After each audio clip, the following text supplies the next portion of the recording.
মোৰ নাম ৰঞ্জিত গগৈ আৰু এইডোখৰ নাজিৰা হোলাংঘাটনি গাঁও হয়।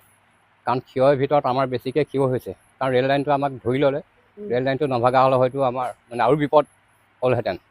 আৰু বিশেষকৈ আমাৰ মানে বহুত বস্তু ক্ষয়ৰ ভিতৰত আমাৰ ধান চাউলটো গ'লগৈ, 3জনীকৈ গৰু গুচি গ'ল প্ৰায় মানে 20 কুইণ্টেল ওপৰৰ ধান তাকো গুচি গ'ল।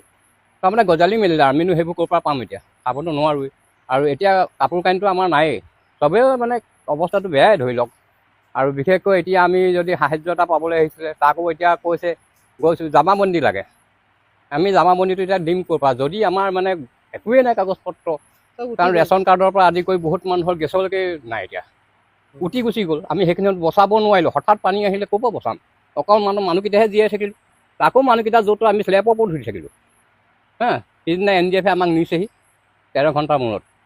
আমি আৰু 3 দিনলৈকে আমি ষ্টেচনৰ ৰেলৱে ষ্টেচনৰ প্লেটফৰ্মত আমি আছিলোঁ তেতিয়ালৈকে আমাৰ কোনো সাহায্য নাই। আমি যেনেকৈ দূৰটোৰ পৰা পানী এটোপা হ'লেও বিচাৰি খালোঁ সেইখিনি সময়ত। যিটো সময়ত আমাৰ তাৰমানে 3 দিন লঘনে থাকিবলৈ হ'লে মানুহ কেনেকুৱা হয় অৱস্থাটো। আৰু মানুহবোৰ এনেই কমজুৰি হৈ গৈছে মানুহবোৰ। এতিয়া জমাবন্দী কোনে বিচাৰিছে? জমাবন্দী আজি য'ত আমাক কৈছিলে, মানে য'ত কাগজ পত্ৰ আমাৰ ডকুমেণ্টছ লৈছিলে, তাত গ'লোঁ যে জামাবন্দী লাগে। আমি জামাবন্দীটো ক'ৰ পৰা দিম এতিয়া, আমাৰতো জামাবন্দী নাই, ঘৰে উটি গ'ল, বস্তুৱেই নাই। আমাৰ ৱাৰ্ড মেম্বাৰ আছে, ৱাৰ্ড মেম্বাৰকে সোধক, তেওঁ আছিলে তাতেই।